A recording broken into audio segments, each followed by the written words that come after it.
किया है विवेकानंद जी पर, तो बहुत कुछ इन्होंने आपको बता दिया। थोड़ा बहुत मैं इधर उधर तो पढ़ता रहता हूँ अखबारों में और कहीं, उतने ज्ञान है मेरे पास, लेकिन उतने ज्ञान में जो बातें मैंने समझी हैं बहुत लंबी चौड़ी बात में न जाकर, मेरा सौभाग्य है कि जिन दो मठों की चर्चा की है सोनी जी ने, मुझे दोनों के दर्शन प्राप्त करने का अवसर मिला। कलकत्ता का बेलूर मठ दक्षिणेश्वर और अल्मोड़ा में विवेकानंद मेमोरियल।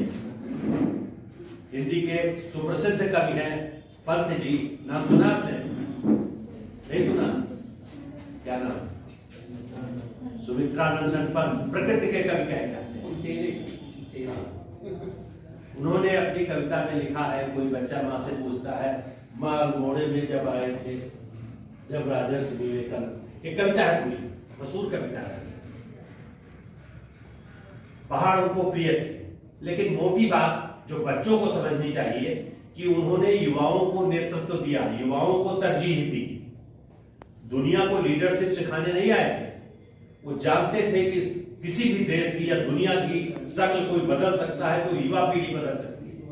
तो अपना सारा ज्ञान, अपना सारा फोकस, अपने सारे कार्य उन्होंने युवाओं पर केंद्रित किए। इसलिए आप युवा आदर्श विद्यालयों में, विश्वविद्यालयों में युवाओं को उन्होंने अपनी शक्ति पहचानने का आह्वान किया।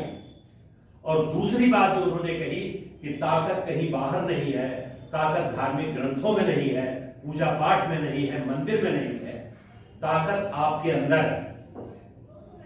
जो आदमी अपने मन की ताकत को समझाएगा, आपको बताऊं कि दुनिया के बड़े से बड़े कोई कार्य हुए हो, वो शुरू कहां से होते हैं? मन से। किसी आदमी के मन में पहले वो विचार अंकुरित होता है, उसके बाद वो फलीभूत होता है।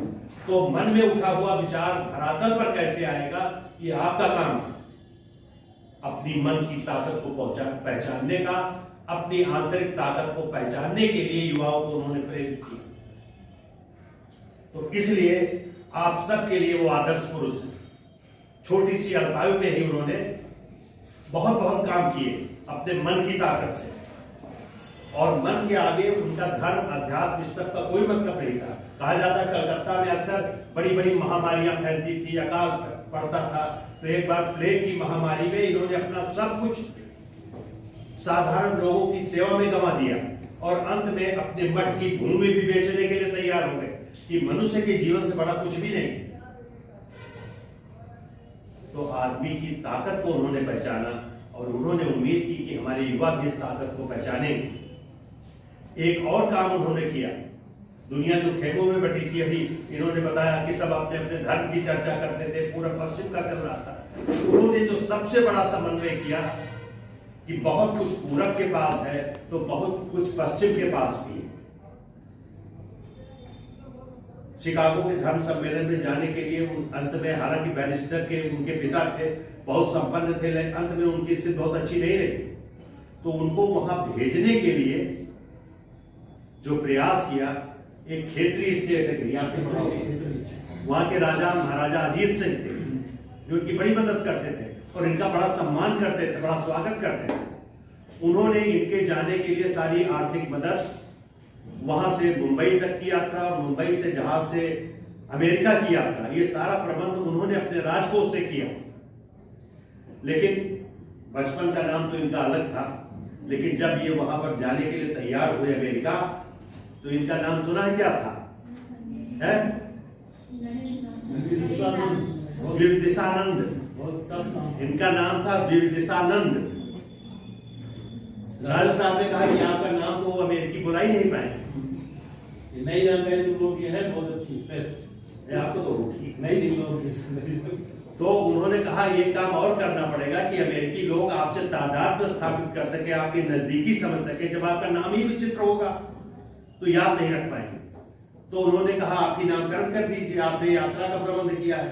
तब उन्होंने इनका नाम रखा विवेकानंद, और उस दिन से अमेरिका यात्रा से पहले ही इनका यह नया नामकरण हुआ। समारोह पूर्वक नामकरण किया, बड़ा पैसा खर्च किया उन्होंने,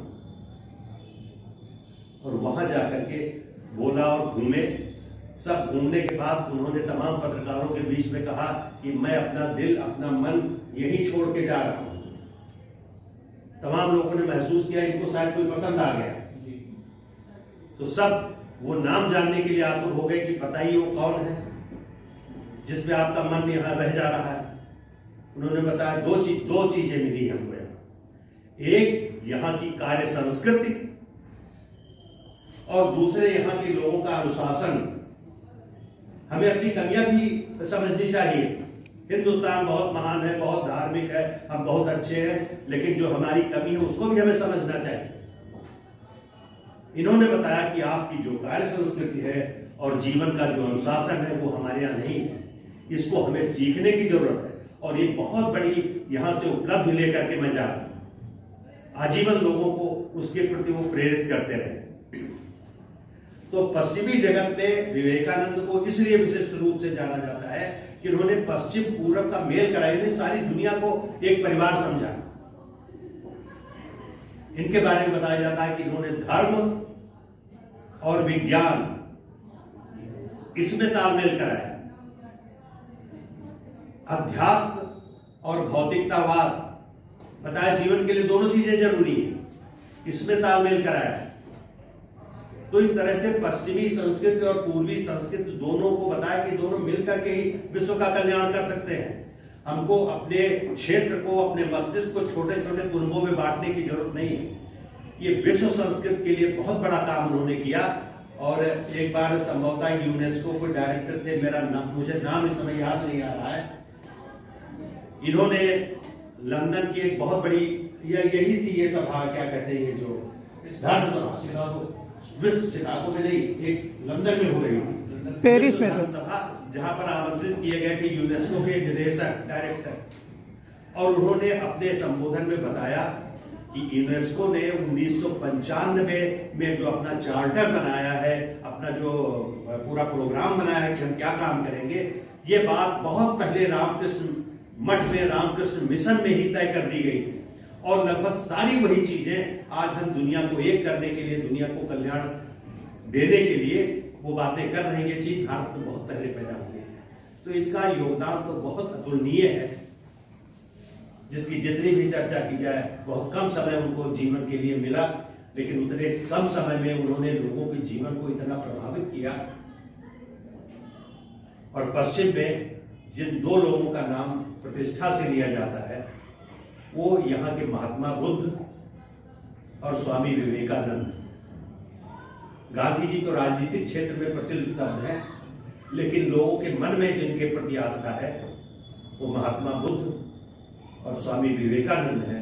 महात्मा बुद्ध का तो कार्य क्षेत्र तमाम सारी दक्षिणी पूर्वी एशिया में आज भी बौद्ध धर्म के रूप में मौजूद है, लेकिन विवेकानंद जी लोगों के मन में मौजूद है।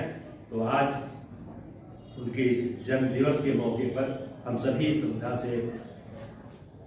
अर्पित करते हैं और शिवम जी को और इस शिक्षा शास्त्र विभाग को धन्यवाद देते हैं कि मुझे आपने यहाँ आने का, आपके बीच बोलने का मौका दिया। बहुत धन्यवाद।